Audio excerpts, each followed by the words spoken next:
السلام عليكم. ازيكم يا حبايبي؟ عاملين ايه؟ وحشتوني. النهارده بقى هنعمل مع بعض المدلعه بطريقه سهله وبسيطه جدا، وبمكونات برضو سهله جدا، او الكنافه بالمانجا والايه والكريمه. معايا نص كيلو من الكنافه، انا كنت جايباها قبلها بيوم ومفرزاها في الايه في التلاجة، عشان تبقى ايه جامدة معايا كده، عشان اقدر ايه افتفتها كده تتفتفت معايا بايه بسهولة. لو مش قادرة برضو تفتفتيها بايدك، ممكن عادي تحطيها في الايه في الكبة هتنعمها لك. بعد ما نعمتها خالص بقى بالشكل دوت، نعمتها خالص كده زي ايه زي الدقيق كده. هبتدي بقى ايه، عندي كده حوالي نص كوباية من السكر البودر. ما عندكيش سكر بودرة عادي، ممكن تحطي ايه سكر حبيبات.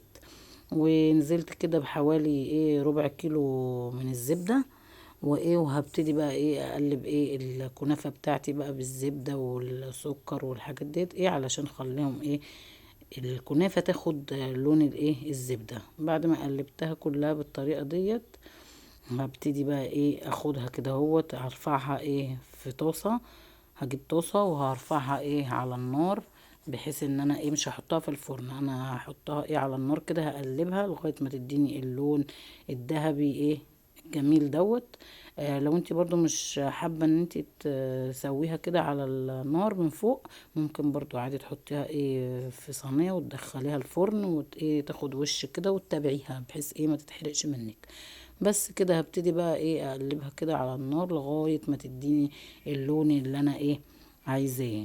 تفضلي بقى ايدك فيها باستمرار برضو كده، لان ايه طبعا لو سيبناها او سهينا عنها ممكن بقى ايه تتلسع مننا او الكلام ده، تدينا طعم مش حلو، اللي هو ايه طعم الشياط ده او الكلام ده. فاحنا طبعا ايه خسارة يعني نبوظ الايه الحاجة بتاعتنا. بس كده بعد ما قلبتها وخدت بقى الايه اللون الذهبي اللي انا محتاجاه، خلاص كده بقت معايا ايه تمام كده. خلاص بقى ايه هطفي عليها وخلاص. بس كده بقت تمام معايا. كنت انا بقى ايه، طبعا احنا عارفين ايه كلنا عارفين طريقة ايه الشربات بتاع الايه الكنافة وبتاع الحلويات. كان انا عندي ايه عسل، فايه كان جاهز، فحطيت كده حوالي برضو ايه 3/4 كوباية، وقلبتها كده برضو عشان تبقى ايه طعمها ايه مسكر معانا، السكر المظبوط. وطبعا كل واحد حسب رغبته او حسب ما بيحب الحاجة ايه سكرها ايه يعني. بس جبت معايا كده صينية بايركس، وايه وابتديت بقى احط ايه طبقة الايه الكنافة. انا هعملها ايه طبقة واحدة، لان انا ما بحبهاش ايه عالية قوي.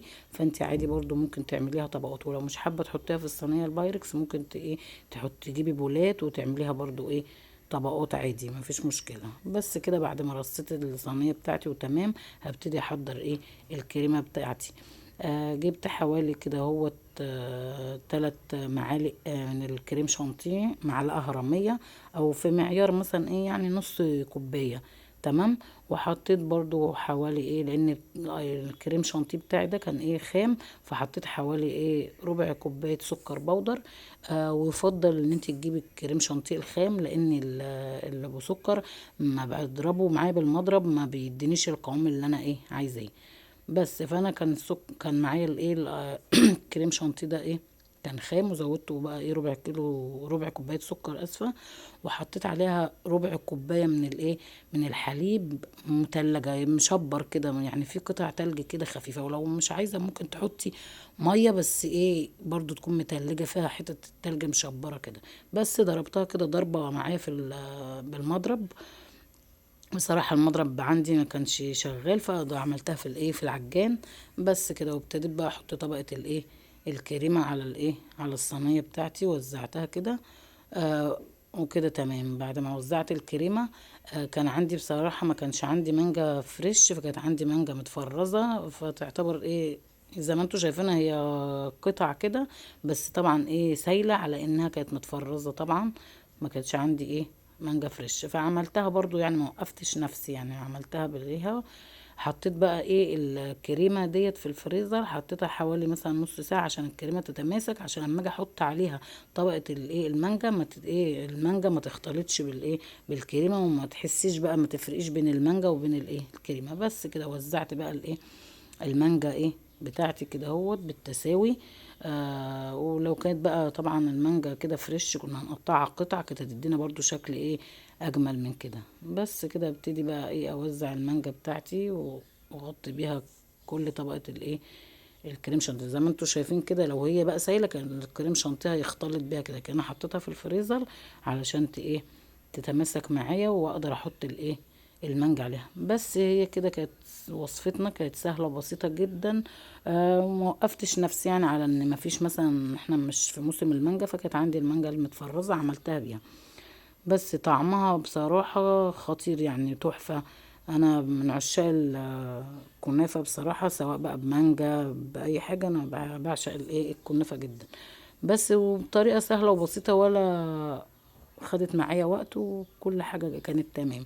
يا رب كده تكون وصفتي عجبتكم، وتكون سهلة بالنسبة لكم. وان شاء الله انتظروني في فيديوهات جديدة، هعمل لكم فيديوهات جديدة بقى، فيديوهات العيد اكتر من فيديو، فانتظروني في حفظ الرحمن. والسلام عليكم ورحمة الله وبركاته.